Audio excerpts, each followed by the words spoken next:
بسم اللہ الرحمن الرحیم۔ ناظرین، ایک بار امام احمد بن حنبل رحمۃ اللہ علیہ سفر میں تھے۔ اسی دوران ایک قصبے میں رات ہو گئی تو نماز کے بعد مسجد میں ہی رات ٹھہرنے کا ارادہ کیا۔ آپ کی عاجزی اور انکساری نے یہ گوارا نہ کیا کہ لوگوں کو اپنا تارک کروا کر خوب آؤ بھگت کروائی جائے۔ مسجد کے خادم نے امام احمد بن حنبل کو نہ پہچانا اور ان کو مسجد سے باہر نکلنے کا کہا۔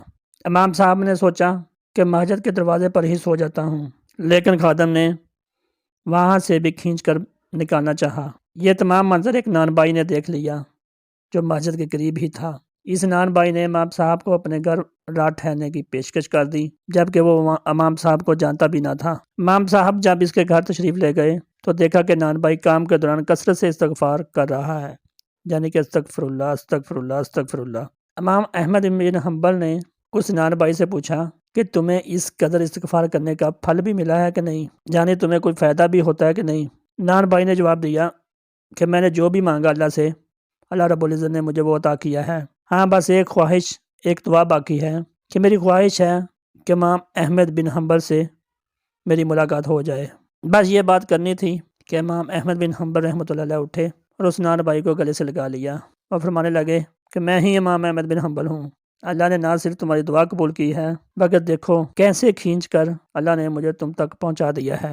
ناظرین، کس قدر مستند واقعہ ہے یہ حضرت امام احمد بن حنبل کا کہ کس طرح ایک عام آدمی کے پاس اللہ تعالیٰ نے وقت کے امام کو بھیج دیا، وہ صرف استغفار کی برکت سے۔ استغفار کے بے شمار فوائد قرآن و حدیث میں بیان کیے گئے ہیں، بہت زیادہ فضیلت ہے۔ اگر انسان صرف استغفار ہی کرتا رہے تو مستجاب الدعوات بن جاتا ہے، اور یہ واقعہ امام احمد بن حنبل والا واقعہ اس کی بہت بڑی دلیل ہے۔ کس طرح ایک عام آدمی، ایک عام نان بھائی مستجاب الدعوات تھا صرف استغفار کی فضیلت سے، ہر وقت استغفر اللہ پڑھتا رہتا تھا۔ تو اللہ پاک نے اس عمل کی برکت سے اس نان بھائی کو مستجاب الدعوات بنا دیا، یعنی کہ وہ دعا مانگتا بھی نہیں تھا، صرف خواہش کرتا تھا تو اللہ پاک اس کی خواہش کے مطابق اس کی دعا قبول ہو جاتی تھی۔ یعنی کہ وہ دل میں خواہش کرتا تھا، اس نے دل میں خواہش کی کہ میری ملاقات وقت کے امام احمد بن حنبل سے ہو جائے۔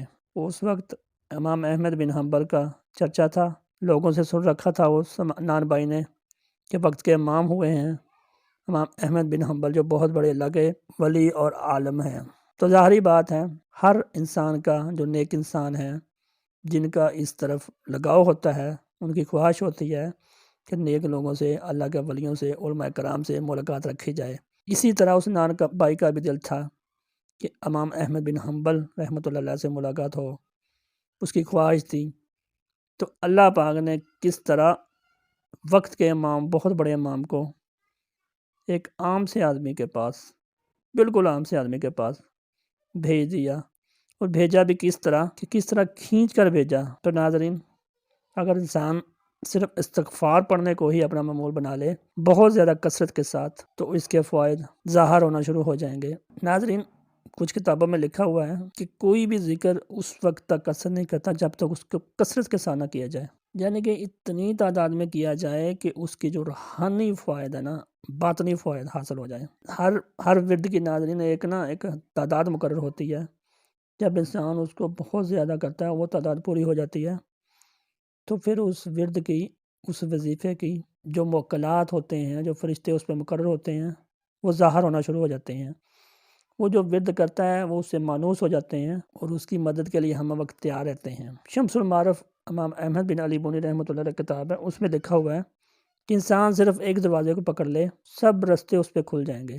آپ دیکھیں گے کہ اللہ کے جو ولی ہوتے ہیں نا، وہ صرف ایک ہی اللہ پاک کا اسم، کوئی بھی ہو، وہ اسی کو کہتے ہیں کہ ایک اسم کا ذکر کریں۔ آپ دیکھیں بڑے بڑے سلسلے ہوتے ہیں، طریقت، کسی نے یا لطیف کا بتایا، کسی نے پڑھا یا اللہ پڑھو، کسی نے کلمہ طیبہ بتا دیا، تو وہ اپنے مریدوں کو زیادہ ورد نہیں بتاتے ہیں، کیونکہ ایک اسم کو جب کثرت سے کریں گے تو پھر ہی اس کا فائدہ حاصل ہوگا۔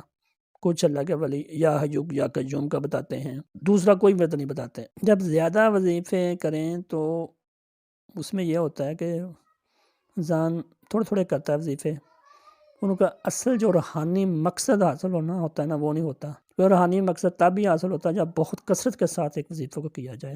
تو یہی وجہ ہے کہ وہ نان بھائی استغفر اللہ بہت کثرت کے ساتھ کرتا تھا، اگر وہ ہر وقت استغفر اللہ کرتا رہا تھا تو دن میں پتہ نہیں کتنے ہزار مرتبہ پڑھ لیتا ہوتا ہوگا، کتنے سال سے پڑھ رہا ہوگا۔